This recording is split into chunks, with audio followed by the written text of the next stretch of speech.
Selamat sore teman-teman sekalian, kami tadi baru selesai rapat internal mengenai Indonesia Darurat Judi Online. Tadi peserta rapatnya Pak Ketua OJK, Kominfo, Pak Kapolri, Pak Jaksa Agung, Pak Menko Polhukam, Pak Hadi, Pak Sekap, Pak Seknek, dan Pak Presiden dan Pak Wakil Presiden. Begitu. Jadi keputusannya adalah dalam 1 minggu ini akan dirumuskan langkah-langkah pembentukan semacam task force terpadu untuk pemberantasan judi online. Oh bukan, ini lebih kementerian lembaga nanti semuanya. Jadi lebih holistik. Itu sudah sempat dibahas berapa bulan lalu, terus sekarang dirapatkan lagi. Apakah judi online-nya belum turun apa gimana, Pak? Bapak Presiden menjelaskan di awal bahwa ada keluhan-keluhan dari masyarakat kecil main judi online lagi. Menurut kamu gimana? Udah masih banyak kan? Nah justru itu kita udah jelasin juga ini langkah-langkahnya, maka kita harus tegas ya, karena kamu juga masih bilang masih banyak ya, harus kita ya apa ya nanti apa dari mulai aparat penegak hukum, Kominfo, Pak OJK, karena urusannya rekening kan, keuangannya OJK, PPATK dan sebagainya. Itu nanti tunggu Pak Presiden, kan ya penegakan hukum juga yang penting. Pak, dari Kominfo sendiri, apakah selama ini tindakan seperti take down situs dan lain-lain itu belum efektif? Ya bukan nggak efektif, tugas Kominfo cuma take down doang. Duitnya di mana? Ya kan, Pak OJK bisa blokir tuh rekening. Tapi ngebuka rekeningnya atau membekukan rekening kan nggak bisa, mesti aparat penegak hukum, gitu loh. Jadi masih kerjanya tuh holistik gitu ya, komprehensif. Mbak, jelasin. Baik, saya menambahkan saja dari Pak Menkominfo tadi. Memang kalau di kami selama ini sudah bekerja erat dengan Menkominfo. Jadi langsung apabila menerima daftar dari rekening yang ditengarai akan digunakan atau sedang digunakan sebagai bagian dari kegiatan judi online, kami langsung melakukan pemblokiran.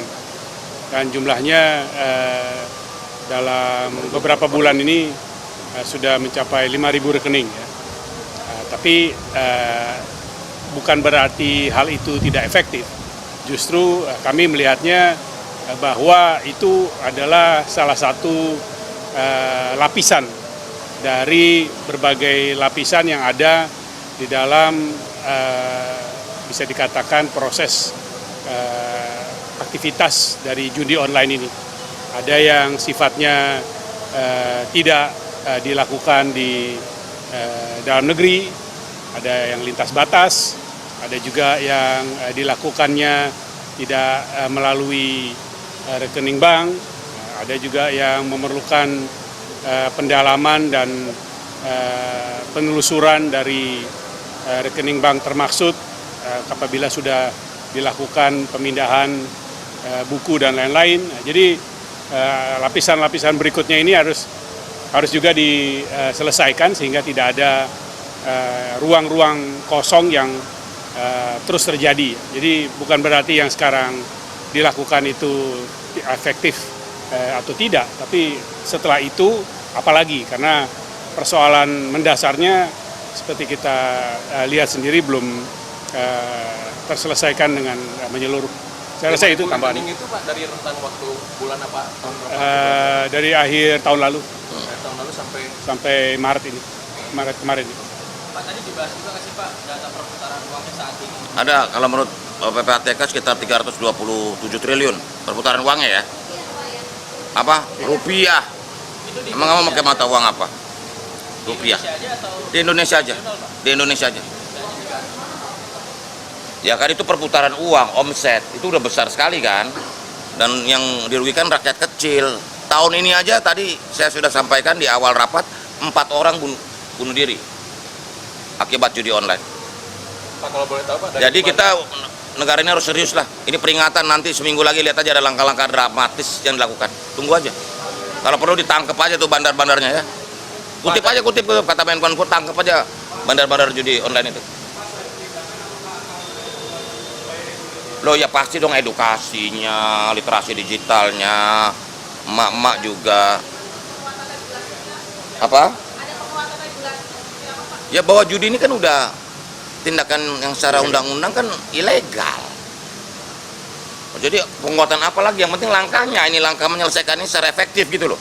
Karena kalau cuma satu lembaga, misalnya Kominfo doang, nggak bisa. Kalau pedang kita cuma naik down doang, situsnya, blokir rekeningnya, OJK juga nggak bisa lebih lanjut, membukukan nggak bisa lagi gitu loh.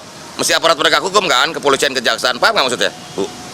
Jadi makanya harus bersama semua kementerian lembaga, bukan yang nggak bisa, wewenangnya kan terbatas. Kominfo kan nggak bisa nangkep kamu, nggak bisa ditangkap. Bukan nggak efektif, harus dipertajam koordinasinya. Tadi bahasanya itu, mempertajam langkah-langkah koordinasi. Bahkan perputaran uangnya tadi 300 triliun. 327 tepatnya, tahun 2023. Rekening itu nilainya berapa Pak? Nah justru itu belum bisa dilihat tadi. Karena kan wewenang OJK kan untuk ngebuka rekening itu harus ada keputusan hukum. Jadi masih dibukukan. Masih dibuka. Belum tahu, nanti kita lihat. Ya nanti loh, presiden urusannya banyak. Ini kan bisa kita. Gitu ya, Menko Polhukam mungkin. Hal ini menyangkut hajat hidup orang banyak ya. Pak, kemarin kan Pak Presiden sempat singgung di pencucian uang itu ada gaya baru di kripto. Justru itu, ini judi juga yang canggih-canggih pakai kripto, pakai apa, sama fenomena baru. Karena kita bilang ke Pak Presiden bahwa memang selalu teknologinya baru, dinamik apa ininya baru, jadi orang judi ditutup sini situ siap muncul lagi pakai nama lain gitu kan. Gitu. Dengan adanya acuan baru ini Pak, apakah pemerintah akan menerbitkan regulasi baru juga Pak? Tunggu, ini selama seminggu ini mau Presiden perintah ke Menko Polhukam untuk mengkoordinasikan semuanya. Dalam waktu seminggu ini nanti ada langkah-langkah. Ada beberapa kementerian Pak berarti yang akan untuk Kenapa? Ya kalau yang terlihat kan tadi ada Pak Menko Polhukam, Pak Jaksa Agung, Pak Kapolri, OJK, Menteri Keuangan, kami, Kominfo, terus sama Kemenlu. harusnya Kemenlu nanti, Kementerian Luar Negeri, karena lobby-lobby, karena bandarnya kan di negara lain. Negaranya di ASEAN juga lah. Kamboja ya? Ya udah kamu yang nyebut gitu, jangan saya. Ya. Hah? Ya itu nanti kita belum bisa ngelototin satu-satu.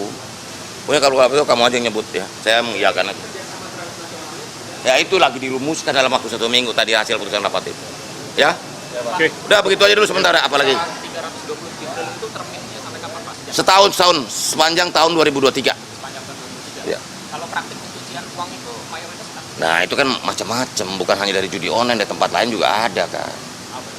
Ya misalnya tambang ilegal atau gitu ya. Oh iya, yang lain-lain lah ya. Kita yang haram, yang halal-halal aja ya. Oh, gitu. Halal aja susah gimana haram ya kan. Yo udah. Kamu apa lagi? Ah, jangan. Hah?